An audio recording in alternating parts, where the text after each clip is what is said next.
Senador Otto Alencar.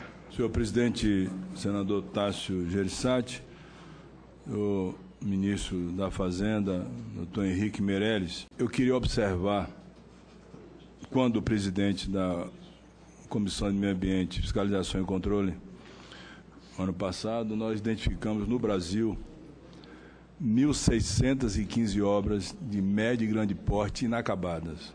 Só para citar obras de relevo, a Ferrovia Oeste-Leste, sai lá de Fernandópolis até Ilhéus, na Bahia. Ferdinópolis, lá no estado de Tocantins, me parece. O estaleiro Enseada do Paraguaçu, um investimento mais de 6 bilhões de reais paralisado. Só no meu estado, além de outras tantas obras. Foram 1.615 obras paralisadas de médio e grande porte. Nós criamos uma comissão, o senador Ataíde foi o presidente, mas não resultou em absolutamente nada. Essas obras continuam da mesma forma. Ou seja, um prejuízo, recursos aplicados, quando forem retomadas, o custo delas naturalmente vão ter que aumentar, isso é natural que aumente, pela depreciação. O que eu pergunto a Vossa Excelência é o seguinte: um país como o nosso, que tem reservas em dólares, se não me engano, de 382 bilhões de reais. Acho que é isso, dólares, aliás, de dólares. 382 bilhões de dólares. Não poderia, por exemplo, parte dessas reservas serem levadas ao Fundo Soberano, ou seja, convertidas em real, e a partir do Fundo Soberano se concluir essas obras, se gerando emprego e renda, ou seja, se absorvendo a mão de obra que mais foi penalizada com a recessão, que é da construção civil, da construção pesada. Então eu pergunto a você, por que se faria falta, de alguma forma, a política monetária, Vossa Excelência, se retirar para 30 bilhões de dólares, converter em real, jogar no Fundo Soberano e concluir essas obras? De alguma forma, isso geraria emprego e renda para o povo brasileiro. E a conclusão dessas obras são fundamentais para a infraestrutura que nós estamos vivendo. No meu estado mesmo, a produção da soja no oeste da Bahia, do algodão e as outras áreas de produção, o escoamento é de uma dificuldade que o senhor não pode imaginar, como é também no estado, como foi agora, aconteceu no estado aqui do Centro-Oeste, os caminhões atolados sem poder escoar a produção. Isso é que eu pergunto. Eu acho que a política monetária está correta, agora precisa ter investimento para o desenvolvimento econômico, geração de emprego, absorção dessa mão de obra que está aí. Muito do controle da inflação, eu acredito, ao desemprego, aos 13 milhões de brasileiros deixaram de comprar. Muito da questão da Previdência, são 13 milhões de brasileiros que deixaram de contribuir também. Isso aumenta, na minha opinião, a arrecadação e, consequentemente, o rombo.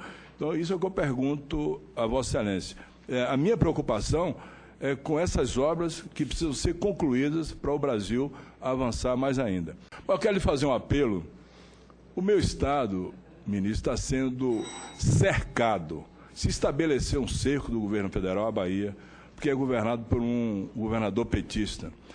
Nós, da Bahia, não tivemos absolutamente nenhuma vantagem com a renegociação da dívida dos estados. A Bahia deve 5 bi à União, São Paulo 220 bi, o Rio mais de 100 bi, o Rio Grande do Sul 79, Minas 80 e tantos bilhões. A Bahia, naquela renegociação, não teve nenhuma vantagem. Foi o que o governo acertou, e Vossa Excelência tem conhecimento disso. Um empréstimo do Banco do Brasil de 600 milhões de reais. Esse empréstimo foi assinado pelo presidente do Banco do Brasil, Paulo Caffarelli. Foi assinado pelo Carlos Mota, superintendente da Bahia. Foi acordado também um empréstimo de 200 milhões de euros pelo Banco Europeu de Investimentos. Mas o governo federal, através dos nossos opositores na Bahia, fizeram um cerco e disseram textualmente ao presidente, que me passou essa informação, disseram ao presidente, exatamente os que estão no governo hoje, que não ganharam a eleição. Esse governo foi feito por nós. O Temer foi presidente porque era vice da Dilma. Nós ganhamos as eleições e perdemos o governo. Estamos na oposição agora em função dessa situação toda criada. Então, o Banco Europeu de Investimento Está aí tudo pronto para mandar aqui para cá esse empréstimo de 200 milhões de euros para a Bahia botar em investimento em infraestrutura. O do Banco do Brasil é para saúde, educação e infraestrutura. E foi assinado, publicado no Diário Oficial, esse empréstimo, prezado ministro, e os homens que estão no governo hoje, que não fizeram o governo lá na Bahia, do Democratas, dos Tucanos e do PMDB, disse, olha, o presidente Temer, se passaram, rompemos com Vossa Excelência. Eu faço um apelo à sua sensibilidade, que eu sei que Vossa Excelência jamais faria isso, porque tem espírito público, pudesse nos ajudar, porque está tudo pronto, falta só autorizar, botar o dinheiro na conta do governo do Estado para saúde, educação e infraestrutura. Essa é a parte do apelo do meu Estado, porque o meu terreiro é a Bahia, e pela Bahia eu tenho que lutar permanentemente para não permitir essa discriminação odiosa que nós estamos sofrendo. Então, essas são as duas coisas que eu queria colocar a Vossa Excelência. E parabenizar pela exposição. Eu não tenho a menor dúvida que Vossa Excelência é um expoente como ministro do governo Michel Temer, até porque é um ministério onde nenhuma falha moral foi detectada até agora, o que é muito importante para o Brasil. Em relação a obras inacabadas, né? Realmente existe um problema grave e importante, né, de disponibilidade de recursos para exatamente a conclusão de todas as obras, e a razão disso foram aquelas que, demonstradas na nossa projeção, quando eu mostrei que a evolução das despesas primárias tem uma trajetória insustentável, não é? E também, e importantemente, as despesas obrigatórias crescem também de forma insustentável, inclusive superando as receitas líquidas. Então, o que nós precisamos fazer, de fato, é gerar condições de termos saltos primários, etc., e disponibilidade de recursos para, inclusive, usar, terminar, completar todas essas obras, sem, para isso, simplesmente aumentar a dívida pública, que leva ao aumento de juros, que eu vou me referir mais tarde, aumento de inflação e a queda do padrão de vida de todos. O senador coloca a questão do uso das reservas internacionais. Nós temos aqui uma questão importante, porque tem duas questões, uma questão conceitual e uma questão técnico-jurídica. A questão conceitual, em primeiro lugar, é o seguinte, quer dizer, as reservas internacionais, elas são parte do balanço do Banco Central do Brasil. Então, o Banco Central do Brasil se financia no mercado com operações compromissadas, hoje, né, e compra as reservas internacionais. Então, simplesmente, o Banco Central vendendo reservas internacionais, ele simplesmente faz caixa. E tem que necessariamente usar esse caixa para pagar operações compromissadas. Não teria justificativa e condições do Banco Central ficar com caixa de um lado e financiando esse caixa no mercado às taxas de mercado. Por outro lado, para que esse recurso fosse usado, por exemplo, em obras públicas, seria necessário que o Banco Central transferisse esse recurso para o Tesouro Nacional. Para o Tesouro Nacional usar esses recursos para financiar, por exemplo, as obras. O problema disso são de duas ordens, eu mencionei. O primeiro deles é a questão de que o Banco Central, por lei, não pode financiar o governo federal. Tá? O Banco Central tem por função fazer política monetária e, se for o caso, carregar as reservas internacionais. Mas vamos supor que fosse possível. Vamos supor. Tá? Vamos supor que a lei não proibisse isso, não vedasse isso que veda. Vamos supor, apenas conceitualmente, que não vedasse. E que o Banco Central pudesse simplesmente emprestar esse recurso para o Tesouro, que não pode. Pois é, ou não sei se era no mesmo, alocaria no Fundo Soberano, o Fundo Soberano iria fazer a aplicação desses recursos em despesas primárias, que são despesas de obra. Tá certo? Então, na realidade, o Fundo Soberano seria um mecanismo de passagem, mas, na realidade, esta seria a evolução da situação. Pois bem, com isso, o que nós teríamos, em última análise, se nós olharmos o balanço consolidado da União, caso isso fosse feito?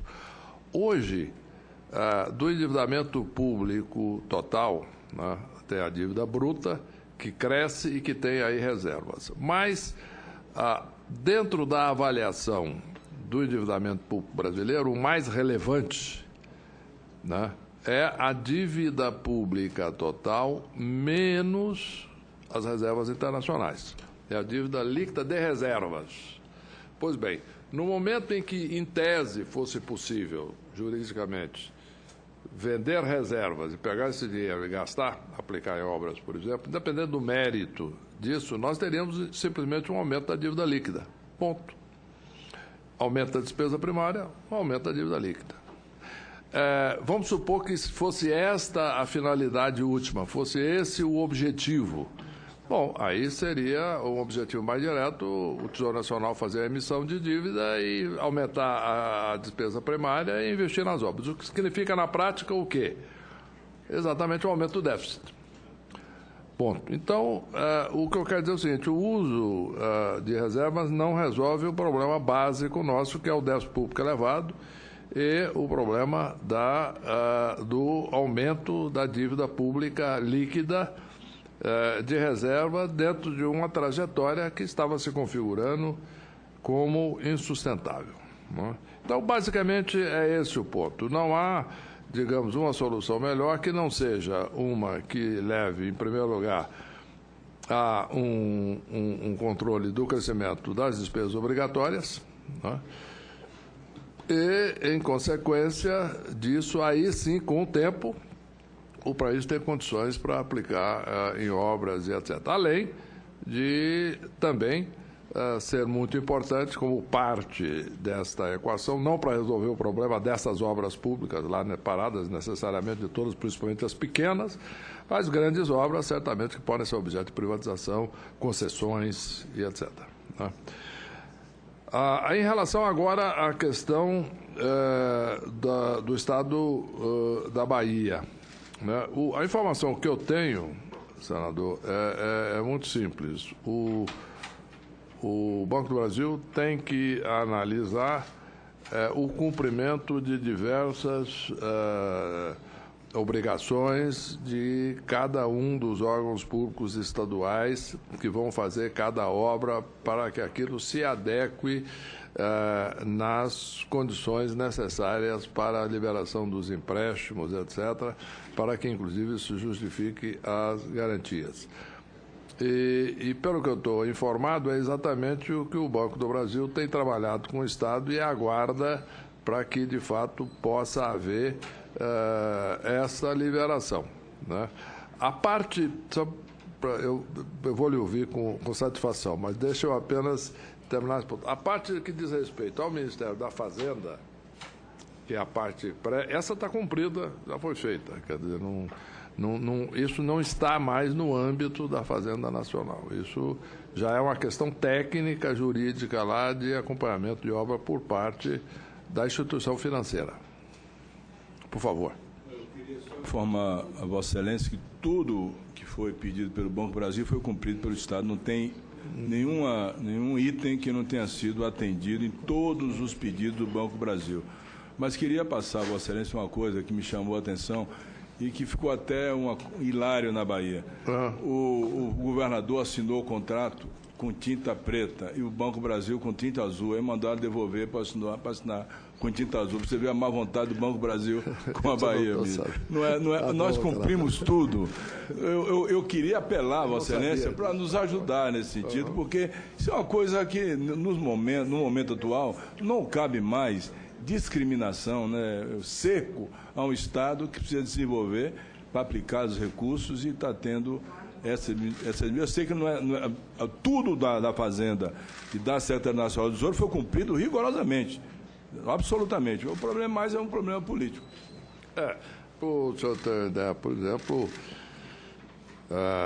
não só no caso dos empréstimos para a Bahia, a parte da Fazenda já foi feita, mas já houve depois, em seguida, outros estados, inclusive o estado do Ceará, por exemplo, em que também a Fazenda já aprovou, já assinei. Até eu vou solicitar então ao Banco do Brasil que preste o esclarecimento diretamente à Sua Excelência da situação específica da liberação destes empréstimos e qual é o que falta dentro de cada item especificamente, e também o repasse do Banco Europeu.